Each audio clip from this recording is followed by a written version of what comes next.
Hey guys and gals, Nary here from Drakewing Gaming, and some of you know me on Twitter, the Gaming Dragon. Today I'm coming back at you to the Let's Play episode of Kingsguard. I'm still tempted on whose run this could be. It's probably going to be Leandros, we'll see. Anyway, y'all, let's go ahead and jump right back in, shall we? Alarm Chan, you are up, and let's go. Alright. Okay, Jake, okay. More like a giant slithering head with teeth the size of your arm. The two of you aren't pulling my leg, are you? We swear by our beating hearts that we speak nothing but the truth. Oh, my heart skips far too many beats just thinking about it. How did you guys make it out of there, then? I don't really know myself. We were fortunate enough to have a captain and skilled crew to help fight off the beast, but that didn't seem to be enough. We thought that this was going to be the end, sunk to the bottom of the deep blue, but as we prayed, a miracle happened. Whether it became bored, or perhaps one of the crew managed to deliver a painful blow, it ended up running away. Needless to say, right after that, we wasted no time getting out of there. So glad the two of you are alright after that. Man, sea monster. I thought those were just legends. We thought it was a whale at first, but whales aren't nearly that ferocious. Well, you guys are safe now. No need to worry about a sea monster here. Some peace and quiet is all we need after that. I take it your father is quite busy as of late. Doesn't have the time to greet his own brother. There are quite a few matters he has to address. I apologize on behalf that he wasn't here to greet you. Ah, Leandros, thank you so much for your help back at the docks. Those ruffians never saw you coming. It's my sworn duty to protect. I would lay down my life to keep you safe. I see that you already knew of their arrival and decided against informing me. You tapped your foot on the ground. You had hoped to be the first one down at the docks to greet them, but instead you were stuck wasting the day away in a chair. You were busy. Couldn't just take you away from your duties as king. Prince, but that is beside the point. You can blame that one on us. We wanted to keep it a surprise for you. Well, you guys did surprise me. We didn't get very much time to talk back down at the docks. From the last I heard, you two were traveling across Farharan, correct? Yes, we journeyed all over, meeting so many people and seeing so many places. Jake, next time we have to take you along, you just love it. I'd be lucky to get my foot out of the castle door without my father grounding me. We'll have a talk with your father next time, then, to see about bringing you along. With Jake becoming king, it might be a bit more difficult. I'm sure I could persuade him. Esther put his hand on your head and began to ruffle your hair. You ducked out of the way. Jeez, I'm not a kid anymore, you know. Aw, I used to love it when I did that, too. I'm 20 years old now, not 10. To us, you will always be our little baby. Be our little baby, right? Marilyn moved in, her fingers snapping like crab pincers as she reached out and pinched your cheeks. Really? Alright. I think Jake has been teased enough now. Marilyn, go on, you rubbed at your sore face. You imagined it must have been quite red with embarrassment that you had to rely on Leandros to get them to stop treating you like such a kid. Well, the two of you must be exhausted from the trip. Why don't you rest up and we can continue talks over dinner? A splendid idea. Jake, Leandros, take care. Hopefully we'll see you in a bit if you're still not too busy. Leandros urged a servant over, and your aunt and uncle were taken away to the rooms they would be staying in. Leandros reached out and tried to pat you as well. Unfortunately, he was much faster than Esther and managed to get in a few rubs before you managed to get away. Hey, no touching the hair! I guess you really aren't a kid anymore. Isn't there something you should be doing right about now? Yes. It's time for your training. You were the one who begged me to teach you, after all. Unless you'd rather do some more paperwork. I heard it started to pile back up as you were in the hearing. I've had enough sitting for one day. Alright then, follow along. He followed Leandros out of the throne room as he guided you to the inner courtyard. You stepped outside into the garden and were immediately met with a soft breeze that prickled your skin and filled your nose with the scent of roses. You moved past rows of flowers in full bloom until you reached an open area where a training rack filled with wooden weapons were set up and waiting. Second, y'all. Pause it right here. Alright. Let me drink some water. Some delicious agua. Oh yeah. That's good stuff. Despite your pleas for the need to get used to the weight of a real sword, both Leandros and your father forbid you from touching one. Whenever he saw you in the hallways reaching to pull one off the statues, he nearly pounced forward and tackled you. He was committed to his job of keeping you safe, though you had to say his overbearing nature was far too stifling at times. Whenever he spoke of his battles, he always stressed the dangers he faced but telling that kind of story to a kid always had an adverse effect. All it did was fuel your desire for adventure as you envisioned yourself fighting off hordes of bandits and other baddies. Every time you had asked him to teach you, he gave the same reply. As long as I still breathe, you will never need to wield a blade. After many years of pleading, though, he finally caved in. I do hope what I taught you last time hasn't already slipped your mind. Why don't you worry about yourself this time? This time I plan on getting a hit on you. Save the bravado for when you pick up the sword.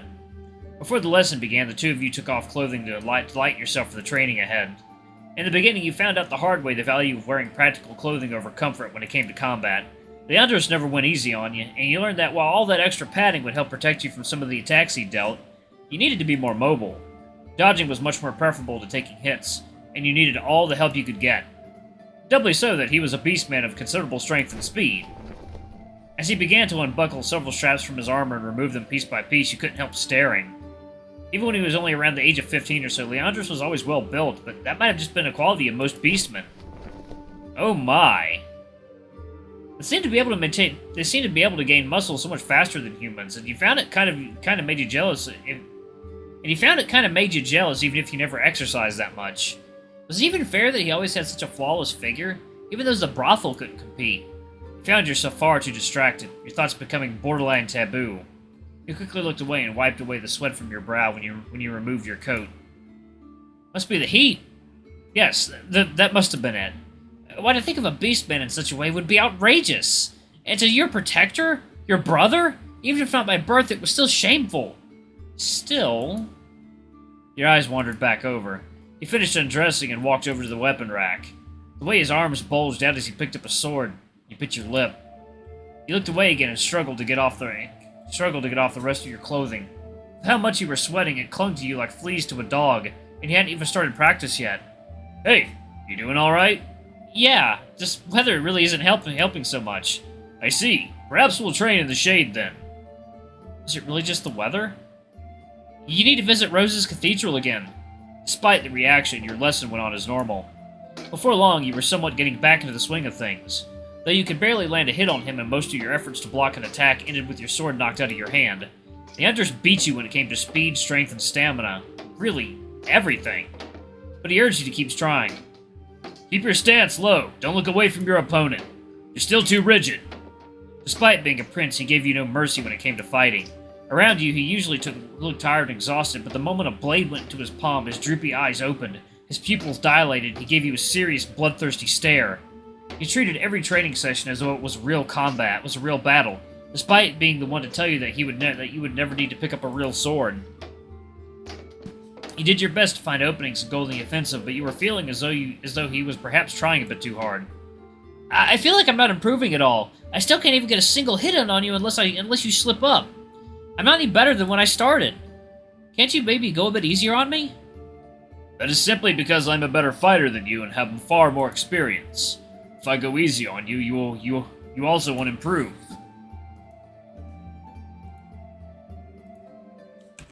Learning from your opponents is just one part of winning a fight. If you can't learn to read my movements and react, then you will continue to get beat down. And I'm at a clear disadvantage here. You're taller than me, for one. Being taller has nothing to do with skill. Okay, but you're also far stronger than I am. My muscles also restrict my movement. I have power, but at times you can be more agile than I am. You haven't even broken a sweat, and yet here I am drenched. You simply need to run more and build up stamina. All you are giving me are excuses. I know that in the beginning that I was adamant about not wanting you to pick up a blade, but I can see how much you have grown. When I made the choice to keep training you, it was because I saw potential. There will always be fights where one side clearly has the upper hand. You've seen enough battles in the Colosseum to know this. But the one thing to remember is that sometimes even the novice can steal a victory if the expert is not careful.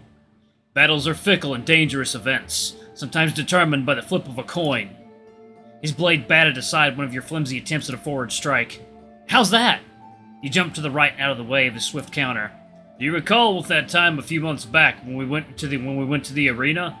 The one where a man just a few inches shorter than you faced against that beastman who was 3 times his size? Yeah, the one that everyone cheered for but didn't place bets on? He won that match, didn't he? Everyone said that was a fluke. He shouldn't have won that. Was it really? The beastman toyed with him and he ended up losing only because he tripped. From what I observed, the beastman was far too overconfident and didn't take his opponent seriously. He lost because of that very reason. Never underestimate your enemy and never get cocky. Believe me, I've been in enough fights to know ego will get you killed. He waited for an opening, and when it presented itself, he took it. He won that fight fair, and just like outside the ring, fights like that happen more often than ones where two meet each other head on with equal skill. You're saying that I should try to win by waiting for my opponent to mess up, then? That is how most fights are won, Jake. It will also keep you alive. So then I pretty much will never beat you when it comes to skill, then. Sorry, wrong voice. Not until I'm old and gray. The underdog taking down the overwhelming force reminds me of the tale of the hunter and the demon. I believe I've heard that one before. Would you like to hear it? Both of your swords clasped, but you backed up knowing you wouldn't win in a contest of strength. What do you say we take a break for now? No, let's keep going. I thought you were going to tell a story. Let's just make the sparring a bit lighter until I'm done. In a small hut at the edge of the forest lived a poor family of 4. A hunter, his wife, and 2 children. The family had no money left to trade and were getting by with just the remaining nuts, berries, and vegetables they could find. It was a tough year, and the upcoming winter was likely to be harsh. Before their provisions ran out, the hunter made a choice to leave his family and wandered the woods looking for food, knowing that he would be gone a long time. Haven't I already read this one to you before you were young? Before when you were young? Then again, it might have been a different story. I seem to recall there being a dog along with the family. Perhaps it really... Are you going to let me finish? Oh, sorry. Please, continue. Anyway, the hunter had heard stories of a local legend. A beast the size of a hut dwelled deep within the woods. Surely this would be enough to feed his family for the oncoming winter. So the hunter took up his bow, gathered his gear, and said goodbye to his family. They prayed for his safe journey and for his return. The hunter wandered the woods for days, but to his dismay he found not a trace of the creature. There were no tracks he could follow. For a beast of its size, he questioned if the rumors were really true. He thought once more of his family, and knew he couldn't return empty-handed, so he tried to search for other means of food. The berries and nuts he could gather had all fallen to the ground and rotted, and the animals he could hunt had already fled or hibernated. He himself was feeling pains of starvation, and time was running out far too quickly. Just as he was about to give up, an enormous shadow loomed over him, blocking out the sun and covering him in the shade. It was the beast, and it was just as terrifying as the legend described. It was larger than a hut, teeth and claws as long as his arms, covered in thick, coarse fur, and red eyes that pierced his very soul. The man was so overcome with fear that he cowered at the sight of such a terrible monster. He dropped to his knees and begged for his life to be spared. The man closed his eyes as the beast leaned in, mouth agape and drool dripping out like a waterfall. Then it spoke. You cleared your throat once more and began your masterful display of impersonations. 1 second, y'all. Water time. Okay. I know you have come in search of me, little human, and like all the others, you cower on the ground at my presence. I know of your plight, the reason for your journey, and I also know that you and your family will not survive this upcoming winter. I have appeared to offer you a deal, something better than just a chance to make it through the season, a trade for anything your heart desires. Demons are foul beings that trick humans when they are at their weakest. They should be avoided at all costs. This man is foolish for even searching out this beast in the first place. Well, this is just a story, so try to take it with a grain of salt. Besides, perhaps this is all part of his plan? Dealing with the devil is never a smart idea. He continued. The hunter was confused. Not once in his life did he imagine that he would have met a talking beast. But what truly baffled the man was that it was offering him a deal of sorts. But other than his life, he knew he had nothing else of value to give. Beast of the woods, I am but a poor man with nothing of value to trade. What is it you could possibly want from me? The demon replied. I too must eat to survive. Give me your wife and 2 children, I shall grant your wish. But should you turn down this offer, I will devour you instead. The beast knew of the greed of man and how much they valued their own life above others. Only a fool would have turned down the offer. And the beast was right. The man thought of his family back home and waited with all he could think of. He could wish for a king's treasure. It would be enough that he would never starve again. Perhaps a large and lofty castle with servants to wait on his hands and feet to live out his days in luxury. They were all such tempting offers, and with his life at stake, it was either him or them. The demon would likely devour him and his family if he tried to wish for any way out of this. If only there was some way out. Then the man got an idea. A chance to save himself and his family from the jaws of the beast and hopefully from the wrath of winter. Very well, beast, you may have my family. In return, I wish to be the greatest hunter in the land. To have my traps work without fail and my arrows always hit their mark. The demon grinned, and with a snort from his nose and a stomp from his heel, it granted him the wish he desired. The demon then bellowed once more and left to find his meal.